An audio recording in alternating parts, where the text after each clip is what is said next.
Halo saudara-saudara yang saya hormati, Assalamualaikum warahmatullahi wabarakatuh. Sebelumnya saya akan memperkenalkan diri saya terlebih dahulu. Nama saya Steven, saya dari Jepara, Jawa Tengah.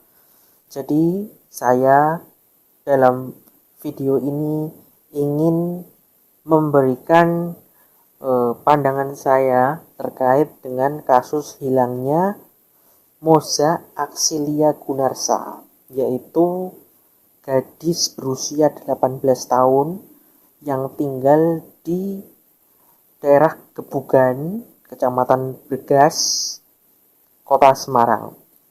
Jadi saya akan membacakan beritanya terlebih dahulu yang sudah saya catat secara rinci di dalam sebuah kertas ini ya. Oke, langsung saja saya bacakan beritanya. Sudah 9 hari sejak Moza Axilia Gunarsa, 18 tahun, remaja asal Gebugan, Kecamatan Bregas, Kabupaten Semarang, dilaporkan hilang. Nah, ini 9 hari ini maksudnya 9 hari sejak berita ini ditulis ya. Jadi bukan 9 hari saat video ini dibuat ya. Ia disebut pamit ke daerah dekat Kodam, tetapi tak kunjung pulang ke rumahnya hingga kini. Ayah Moza, yaitu Singgih, 42 tahun, sempat menceritakan kronologi menghilangnya putri sematawayangnya. Nah, ini jadi maksudnya putri sematawayangnya saya nggak tahu ya, apakah ini maksudnya anak satu-satunya atau putri satu-satunya. Karena bisa jadi mungkin Pak Singgih ini selaku ayahnya Moza ini punya anak laki-laki juga mungkin ya selain Moza gitu ya. Bisa jadi seperti itu karena di sini disebutnya putri sematawayang bukan anak sematawayang ya. Jadi ini artinya bisa anak satu-satunya, bisa juga punya anak lain tapi cowok gitu ya. Oke. Ayah Moza, yaitu Pak Singgih, 42 tahun, sempat menceritakan kronologi menghilangnya putri sematawayangnya yang pamit sejak hari Rabu, tanggal 25 Juni 2025 lalu. Jadi ini hilangnya sudah lama ya. Kemudian Pak Singgih berkata, anak saya pamit baik-baik. Katanya mau mengantar temannya, Ayu, ke dekat Kodam untuk mengembalikan laptop. Kata Singgih saat ditemui hari Kamis tanggal 3 Juli 2025. Namun, belakangan terungkap bahwa Moza ternyata pergi sendirian. Sejak Rabu sore, pihak keluarga mulai merasa khawatir karena Moza tidak kunjung pulang. Moza, perempuan setinggi 163 cm yang berkulit sawo matang itu disebut pergi dari rumah mengenakan baju putih dan celana putih. Selain itu, dia hanya menggunakan tas kecil dan motor. Biasanya jam 15.00 WIB sore, dia lanjut lari-lari di Kodam atau alun-alun Bung Karno. Tapi hari itu tidak ada kabar, ungkap Pak Singgih ya. Orang tua pun mulai menghubungi Ayu, tetapi Ayu mengaku tidak pergi bersama Moza hari itu. Begitu pula teman dekat Moza lainnya yang mengaku tak tahu keberadaan Moza. Baru keesokan harinya, salah satu teman Moza mengaku mendapat pesan dari Moza sekitar pukul 14.00 WIB yang mengatakan bahwa dia menuju Jogja. Jadi 1 hari setelah hilang itu ya, terus ada salah satu teman Moza yang mendapatkan SMS dari Moza bahwa Moza ini menuju ke Jogja. Ya di sini nggak disebutkan sih antara SMS atau chat WA, kurang tahu juga ya. Setelah itu tidak ada lagi yang bisa menghubungi dia. Ponselnya mati total, ujar Singgih. Pihak keluarga langsung melapor ke Polres Semarang dan mencoba melacak keberadaan Moza. Sinyal terakhir ponselnya terdeteksi di kawasan Kota Lama Semarang.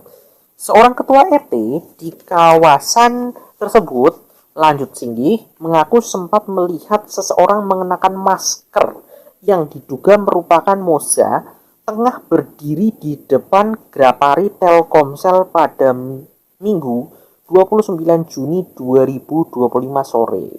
Ya, jadi waktu hari Minggu tanggal 29 Juni masih ada. Tapi tadi di sini disebutkan katanya hilangnya tanggal 25 Juni. Kenapa di sini disebutkan 29 Juni ya? Ciri-cirinya cocok, cuma celananya sudah ganti hitam. Tapi tas, motor, dan perawakannya sama persis.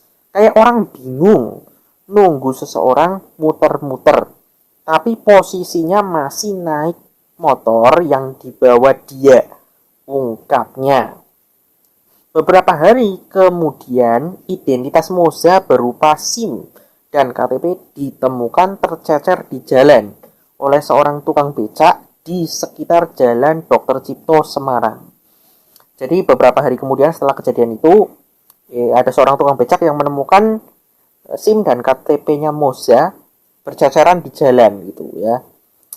Barang tersebut akhirnya sampai ke tangan keluarga melalui jaringan tetangga dan kenalan yang kebetulan berasal dari daerah yang sama. SIM dan KTP-nya tercecer di jalan, ditemukan tukang becak.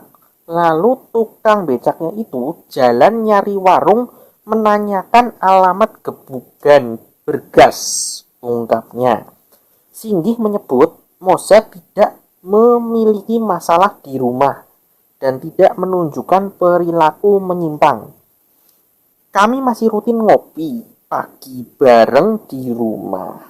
Di media sosialnya juga tidak ada percakapan yang aneh atau menyimpang, tegasnya. Mengingat anaknya itu hobi mendaki, Singgih juga telah mengecek ke berbagai base camp pendakian di Jawa Tengah hingga kawasan Taman Nasional. Tetapi nama Moza tidak tercatat. Keluarga Moza hingga kini masih terus berharap ada titik terang soal keberadaan Moza.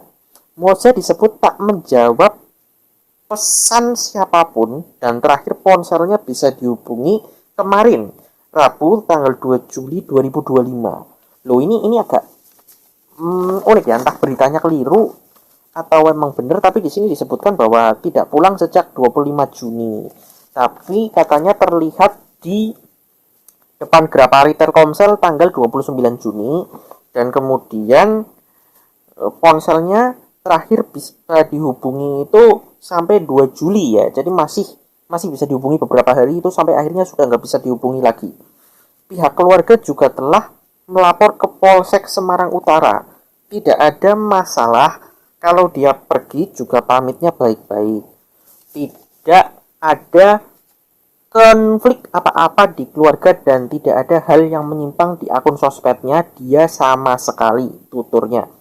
Dimintai konfirmasi terpisah, Kapolsek Semarang Utara, Kompol Heri Sumiarso menerangkan pihaknya belum menerima laporan orang hilang terkait Moza yang sempat terlihat di kawasan Kota Lama.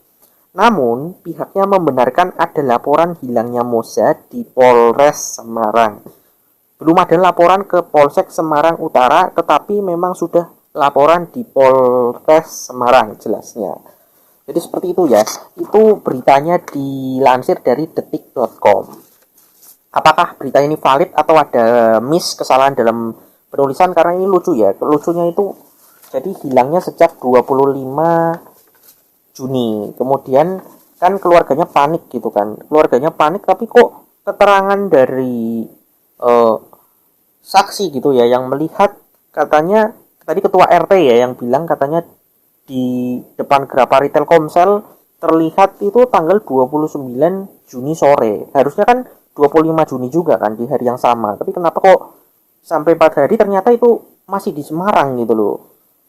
Terus katanya keesokan harinya bilang menuju Jogja katanya kan, ngirim pesan ke temannya. Nah ini lucunya itu kok bisa 29 Juninya masih di Semarang. Kayaknya ini ada kesalahan dalam penulisan ini. Harusnya kan 25 Juni juga kan. Ini nggak tahu lah, namanya berita detik.com ini kadang-kadang bisa akurat, bisa agak salah juga. Kita nggak bisa terlalu langsung percaya dengan berita ya. Kemudian informasi berikutnya ada dari akun Facebook atas nama Singgih Datya Gunarsa yang merupakan ayah dari Moza ya. Beliau memposting seperti ini. Assalamualaikum warahmatullahi wabarakatuh. Izin share lagi untuk seluruh warga Kota Semarang dan sekitarnya yang pernah bertemu ataupun melihat putri kami Moza Aksilia Gunarsa. Kami mohon untuk dibantu memberikan informasinya ke WA kami. Ini WA-nya saya tulis di sini ya. Putri kami keluar rumah sejak 25 Juni 2025. Nah, ini dibilang 25 Juni ya, bukan 29 Juni ya. Dengan pamit ke Kodam antar laptop ke rumah teman itu tidak benar. Ini kok dikatakan ke Kodam antar laptop ke rumah teman. Sedangkan tadi di berita detik.com itu dikatakan bahwa mengantar temannya Ayu ke dekat Kodam untuk mengembalikan laptop. Jadi ini izinnya katanya mengantar temannya yang mau ngembaliin laptop. Sedangkan kalau di Facebook dikatakan bahwa mengantar laptop ke temannya. Lah ini nggak tahu yang benar ini mengantar laptop atau mengantar temannya. Ini agak beritanya agak ini ya. Tapi kayaknya yang benar ya yang jelas yang ditulis ayahnya langsung lah ya. Kalau yang di berita ini kan nggak tahu bisa ada kesalahan informasi atau gimana itu yang apa namanya istilahnya yang bagian menulis artikelnya itu mungkin kurang tepat, kurang memperhatikan gitu mungkin ya. Jadi yang benar dia komunikasi menemui seseorang di Semarang yang tidak kami kenal dan sampai saat ini belum kembali pulang ke rumah. Kami sangat-sangat memohon kebaikan panjenengan bisa membantu share di story WhatsApp, Facebook, sosial media apapun milik panjenengan supaya putri kami bisa kembali pulang ke rumah. Matur nuwun, semoga segala kebaikan panjenengan dibalas dengan segala kebaikan. Jika kakak Moza atau teman yang bersama Moza melihat postingan ini, pulang dan ajak pulang ya nak. Kami sekeluarga rindu beribadah berjamaah, memakmurkan setiap masjid dan musola bersama-sama. Banyak anak-anak musola menanyakan dan rindu kebaikan kakak Moza yang selalu dilakukan di musola dekat rumah. Matur nuwun dan matur nuwun untuk semua segala kebaikan panjenengan. Seperti itu postingan dari Pak Singgih selaku ayahnya Moza ya. Jadi ini analisa saya dari kemungkinan kemana perginya Moza ini saya sudah merangkum di dalam kertas ini ya. Saya tulis ada 6 kemungkinan yang bisa jadi ini ada yang benar salah satu dari ini atau mungkin ini salah semua, saya nggak tahu ya, karena kan ya saya juga nggak tahu bagaimana karakter dari Moza, kesehariannya bagaimana, terus saya juga nggak tahu karakternya dia itu seperti apa. Tapi kalau dari videonya saya lihat Moza itu orangnya itu kayaknya ceria, manis gitu ya, tapi mungkin bisa jadi menyembunyikan sesuatu gitu loh. Kayaknya kayak anaknya itu agak tertutup mungkin ya kalau sama keluarga, atau dia hanya mau terbuka sama teman yang sudah dekat, atau mungkin sama sekali dia benar-benar menutup, nggak terbuka sama siapa-siapa, atau sama pacarnya doang terbukanya. Tapi kalau dari keluarganya sih bapaknya mengatakan bahwa Moza ini tidak punya pacar katanya ya. Tapi kan kita nggak tahu, namanya anak sekarang bisa saja di belakangnya pacaran atau bagaimana. Nah ini analisa saya ada 6 kemungkinan. Yang pertama adalah Moza hamil ya. Bisa jadi Moza itu sudah mengandung dan kemudian dia tidak mau ketahuan sama pihak keluarga, akhirnya dia pergi gitu ya. Kemudian analisa yang kedua adalah Moza mungkin pacaran beda agama gitu. Jadi bisa jadi Moza itu ya pacaran dengan koko-koko Cina seperti saya mungkin, atau sama siapa gitu kan, terus mungkin takut nggak direstui keluarga, akhirnya Moza sengaja pergi gitu kan ya, pergi bersama dengan cowok yang mungkin dikenalnya melalui online lewat aplikasi, atau ya pokoknya dia dia yakin bahwa wah nggak bakal direstuin, apalagi orang tua saya ini kan Islamnya taat banget gitu ya, maksudnya taat ibadah banget gitu. Jadi mungkin kalau sama yang beda agama jelas pasti nggak boleh, ya udah aku lebih baik kabur aja deh, mungkin mungkin bisa jadi begitu ya. Kemudian kemungkinan ketiga, Musa tidak kerasan di rumah. Tetapi kalau berdasarkan dari eh, penjelasan dari ayahnya ya, kan bilang katanya Musa di rumah nggak ada masalah, sama keluarga juga baik-baik aja gitu kan. Tapi ya nggak tahu juga kalau misalnya mungkin ya, mungkin Musa pernah mungkin merasa kayak sakit hati dengan ucapan mungkin ayahnya, ibunya, atau ada keluarga yang mungkin eh, berucap apa salah paham Mosanya, terus sakit hati dan dipendam sama dia mungkin gitu ya. Bisa jadi seperti itu. Atau mungkin eh, mungkin Moza itu apa ya, saya sih nggak tahu ya, ini hanya spekulasi saja ya. Mungkin dari pihak keluarga mungkin apa menuntut Moza untuk jadi anak yang seperti apa, sehingga Moza itu kayak keberatan dalam menjalani hidupnya karena punya pressure, punya tekanan. Mungkin apa diharapkan menjadi seorang yang ahli agama, atau mungkin diharapkan menjadi sosok seperti yang dicita-citakan orang tuanya, sehingga mungkin merasa kayak agak keberatan tapi nggak berani ngomong karena takut dimarahin, akhirnya lebih baik aku kabur aja deh. Bisa begitu juga ya. Kemudian poin keempat, bisa jadi Moshe dihipnotis ya, karena ini sering banyak sekali terjadi. Awalnya mungkin mau nganterin laptop, apa mau nganterin temennya ya, itu ya, ya menganterin laptop sih yang bener sih, karena kan ayahnya yang bilang mau nganter laptop, berarti ya yang bener itu kan, mau nganter laptop ke tempatnya Ayu, tapi kemudian dapat telepon apa gimana dari eh, apa dari seseorang gitu kan, atau di jalan ketemu siapa terus ditepuk pundaknya apa gimana, terus kehipnotis ya gitu kan, akhirnya terus ya mengikuti keinginan orang yang menghipnotis itu gitu loh. Terus poin kelima, bisa jadi Mose tergiur iming-iming. Bisa jadi Mose diiming-imingi lah oleh seseorang yang dikenalnya lewat sosmed atau siapa, telepon Mose gitu kan, atau ya chat lah ya, yang halo, saya ini ada itu loh, ada lowongan ini kerjain, hadiahnya fantastis banget loh, gajinya besar banget loh, ayo apa ikut ikut saya aja yuk. Daripada kamu di rumah cuma apa dia, ya cuma di sering mungkin disuruh-suruh orang tuanya, apa mungkin eh, cuma kayak gitu doang, kamu nggak menghasilkan apa-apa di rumah, lebih baik ikut kami aja lah, mungkin bisa jadi gitu kan. Terus diiming-iming kayak gitu lah, terus Mozanya tertarik, akhirnya ya udah tapi kamu diem-diem aja, nggak usah ngomong orang tua gini gini gini. Nah, terus ikutlah sama orang itu gitu kan ya.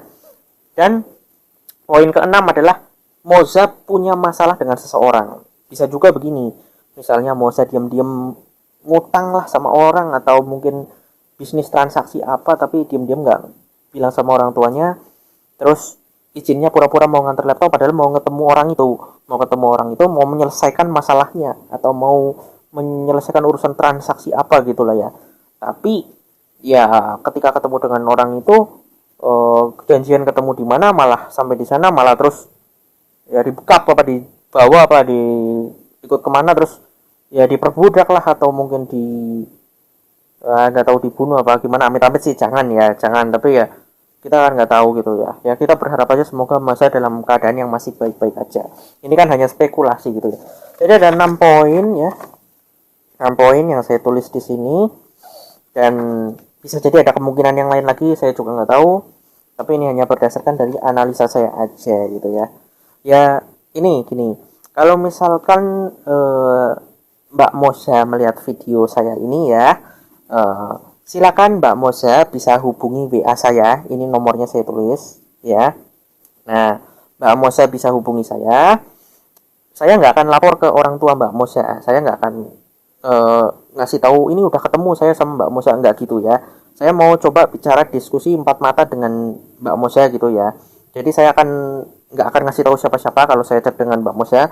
Saya mau coba Mbak Moza jujur dulu sama saya, jujur masalahnya apa hal yang membuat Mbak Moza pergi. Saya itu saya ini juga tahu ya, saya bisa merasakan karena saya ini masih muda ya, saya umurnya juga baru 23, dan ya saya hidupnya di dalam keluarga yang juga kurang kondusif gitu ya. Jadi mungkin saya bisa memahami dari sisinya Mbak Moza ini gimana gitu.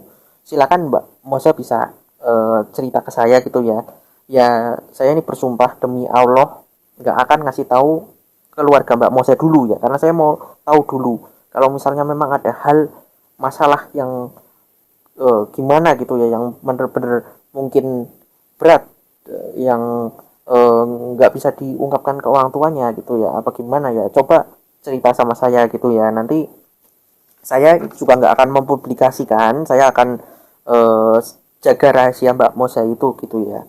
Cuma saya pengen tahu aja gimana kondisi Mbak Moza. Kalau memang baik-baik aja, ya paling nanti saya bilang ke orang tuanya, oh Mbak kondisi baik-baik aja kok, nggak perlu khawatir. Saya akan bilang seperti itu sama ayahnya Mbak Moza gitu. Kalau misalnya memang Mbak Moza pengen eh, memulai kehidupan baru sendiri atau gimana, dan mungkin memang nggak mau pulang lagi apa gimana, yang penting Mbak Moza bisa ngasih kabar ke saya kondisi baik-baik aja, nggak ada masalah, nggak kenapa-napa. Nah nanti saya sampaikan ke orang tua Mbak Moza seperti itu saja. Tapi kalau mengenai masalah Mbak Moza, cukup diceritakan saya, biar cukup saya yang tahu aja, nggak apa-apa, saya nggak akan bocorkan ke siapapun ya, itu janji saya bersumpah demi Allah. Kalau misalnya mau curhat, mau cerita-cerita, bisa hubungi saya gitu ya. Oke ya, semoga baik-baik saja Mbak Moza, yang penting ya biar orang tuanya nggak khawatir, pokoknya ya begitulah ya.